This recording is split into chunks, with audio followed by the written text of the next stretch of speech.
क्षण गरूर सहूर सिखाओ सूरत है पिया को दिखलाना। क्षण गरूर सहूर सिखाओ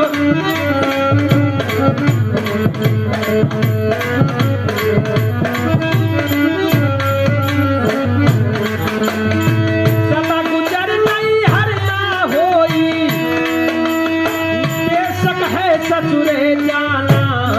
क्षण गरूर सहूर सिखाओ सूरत है पिया को दिखलाना।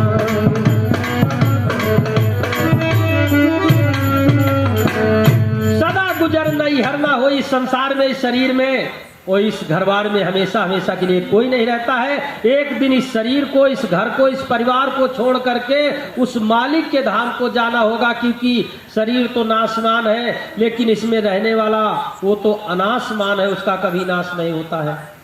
उसे गीता में कहा गया है, बताया जाता है कि वो सभी के हृदय में वास करता है। रामायण में भी उसे कहा जाता है ईश्वरंश जीव अविनाशी चेतन अमल सहस्र फरासी। गीता में भी कृष्ण भगवान ने कहा है ईश्वर सर्वभूतानाम ईश्वर सर्वभूतानाम हृदय से अर्जुन तिष्ठति। वो सभी भूत प्राणियों के हृदय में वास करता है।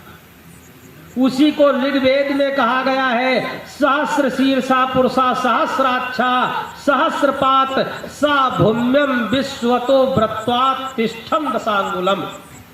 कि हजारों शीश जिसके हैं, हजारों हाथ जिसके हैं, हजारों नेत्र जिसके हैं, कान है, वो पुरुष तुम्हारे हृदय के अंदर वो परम शक्ति वास कर रही है।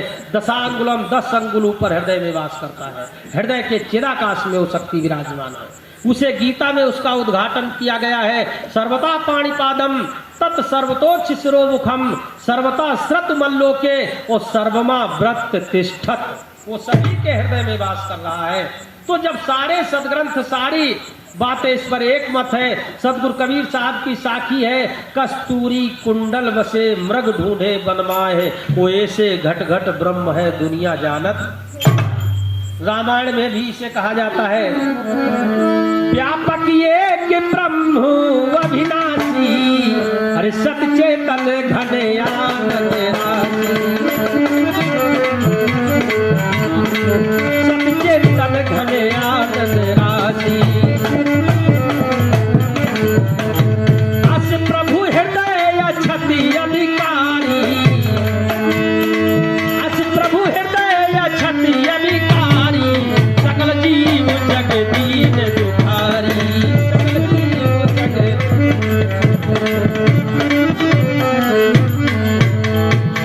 व्यापक एक ब्रह्म अविनाशी सत चेतन आनंद की रास है। वो ऐसा प्रभु हृदय बसत अविकारी जो विकारों से परे है, वो हृदय में वास कर रहा है। लेकिन हमारे आंखों पर पर्दा है, मोतियाबिंद है, वो दिखाई नहीं दे रहा। हम बाहर उसका ढूंढ रहे हैं, कोई तो काशी जा रहा, कोई मथुरा जा रहा और कोई हरिद्वार के गंगा जी में गोता लगा रहा। नाना प्रकार के तीर्थ मूर्तियों में उस परमात्मा की खोज कर रहे हैं। अभी देवी पक्ष के निवर्ता में अभी संपन्न हुआ है कल का हिसाब किताब।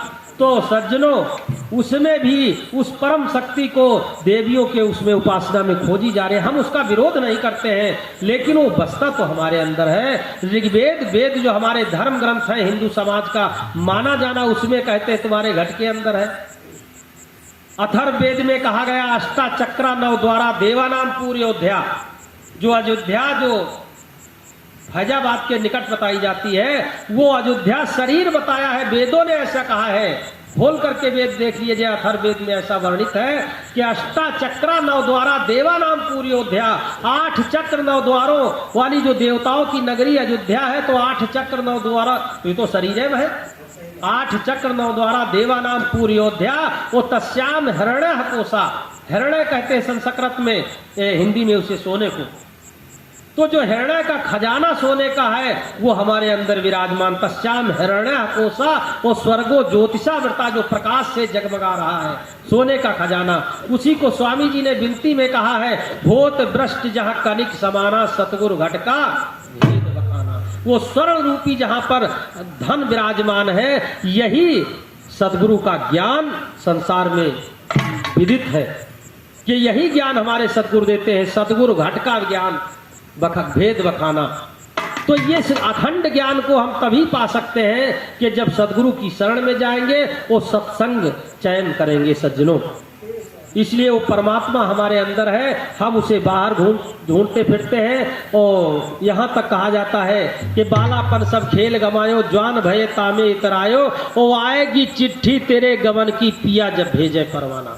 सारा जीवन हम दुनियादारी में गंवा देते हैं, लेकिन संत कहते हैं सत्य नाम से नेह लगा लो, पिया मिलन की राह बना लो। सत्य नाम से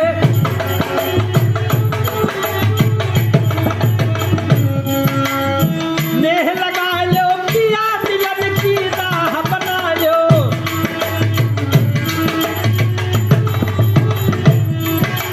पिया जो तुमसे पूछन लागे, है समझाना। भैया क्षण गरूर सहूर सिखाओ, सूरत है पिया को दिखलाना। क्षण गरूर सहूर सिखाओ।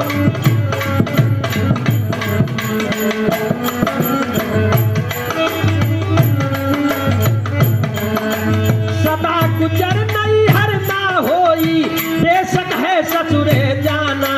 क्षण गरूर सहूर सिखाओ, सूरत है पिया को दिखलाना।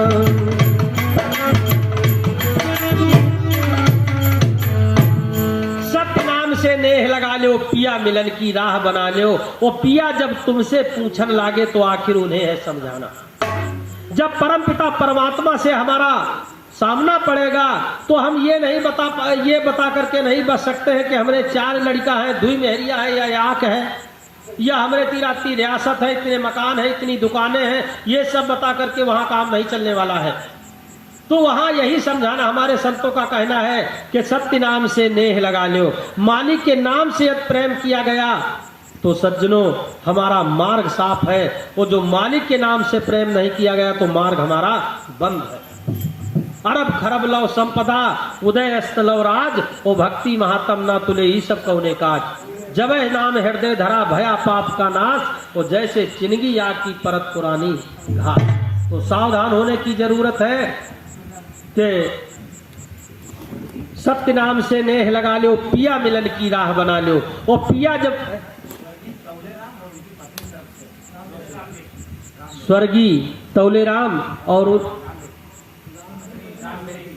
उनकी पत्नी राम बेटी, इनके गृहदाता, हाँ ये स्वर्गीय आत्माओं के कल्याण के लिए ये 100 मुद्राएं हैं। तो इस मंच से यही कामना है कि उनकी जहाँ कहीं आत्मा हो वो मालिक की छत्र छाया में हो और अपने परिवार के लिए दुआ की वर्षा करते जाए, जिससे परिवार भौतिक और आध्यात्मिक दोनों प्रकार की उन्नत करे, वो भजन भक्ति में अपने जीवन को सफल बना सके। सद्गुरुदेव की जय हो। तो सज्जनों, ये परमात्मा जब पूछेगा तो उन्हें भजन भक्ति के माध्यम से ही बता सकते हैं, क्योंकि भजन भक्ति में वो ताकत है। हनुमान संहिता में हनुमान जी की वाणी से स्वयं कहलवाया गया है कि राम तत्वोधिकम नाम इतमय निश्चिता मत, वो तो एकम तारते अयोध्या नामना चा भुवन प्रेम।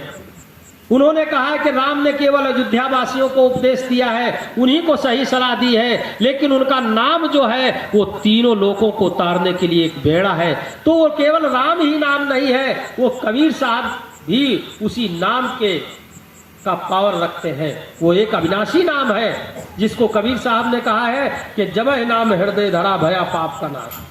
ऐसा नाम अपने जीवन में, अपनी लाइफ में जानना चाहिए।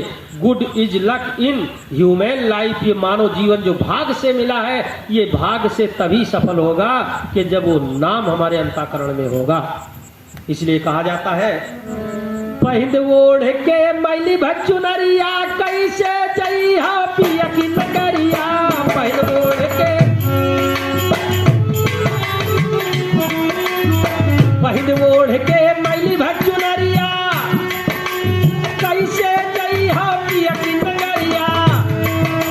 पिया जो तुमसे कहे कबीर सुनो भाई साधो, आखिर है आना जाना भैया क्षण गरूर सहूर सिखाओ। सूरत है पिया को दिखलाना क्षण गरूर सहूर सिखाओ।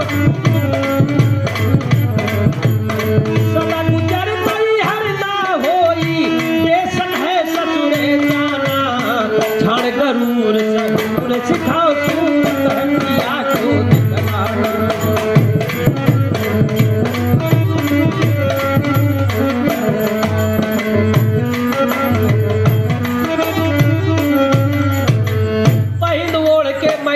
चुनरिया सारा जीवन ये मनुष्य रूपी चूनर को ओढ़ करके हम इसे दाग पर दाग लगाते चले जाते हैं। वो ये गंदी चूनर लेकर के जब मालिक के दरबार में जाएगी तो भैया इसे प्रताड़ित किया जाएगा, यमराजों के हवाले कर दिया जाएगा, रौरव रूपी नरकों में इसे वास करना पड़ेगा, इसलिए मार खाना पड़ेगा। संतों ने कहा है अरे मरी है सजन है मरी है बलम, चुनरी हुई गकारी मरी है सजन चूनर हुई गकारी मरी है सजन।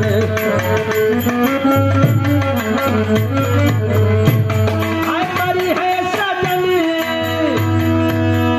हाय मरी है बलम, हुई गकारी मरी है सजन चूनर हुई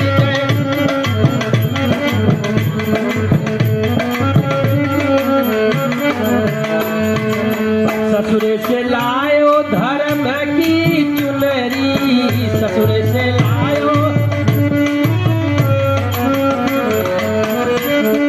धर्म की चुनरी। आरे नैहर में लगवा हाय नैहर में लगवा की हिन में धर्म, चुनरी हुई गकारी मरी है सजन।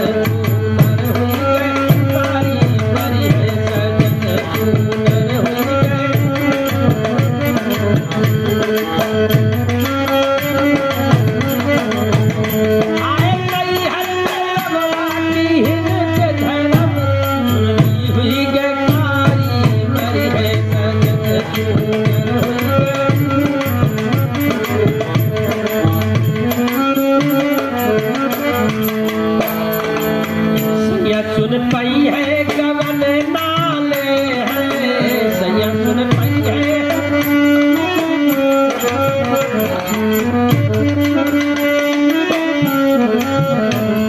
एक नई नवेली की शादी होती है, जब ससुराल जाती है तो बड़ी चटक चुनरिया ओढ़ करके अपने नैहर की तरफ आती है और नैहर में बास करती है और धोखा होने पर उसमें धब्बा लग जाता है, दाग लग जाता है और वो दाग को छुड़ाने का प्रयास करती है, सरोवर में जाती है, पानी से साफ करती है और तमाम कास्टिक भी लगाती है, लेकिन वो दाग बढ़ता चला जाता है, वो कालिक मिटती नहीं। अब ये परेशान हो जाती है कि आखिर क्या ये बला है जो आज ये दाग नहीं छूट रहा है। तमाम समय तक तो अपना उसमें मेहनत करती है लेकिन नहीं सफलता मिलती है, तो अपनी सहेली से कहती है कि हमारी इतनी कीमती चूनर हमारे पतिदेव ने हमें भेजी है लेकिन ये गंदी हो गई है। अब ये चूनर यदि उनके समीप में जाएगी ये गंदी तो वो सुन पाएंगे तो मेरा गौना भी नहीं लेंगे, बड़ी हालत खराब है। और किस प्रकार से कहती है अरे चुनरी हुई गकारी मरी है सजन चूनर हुई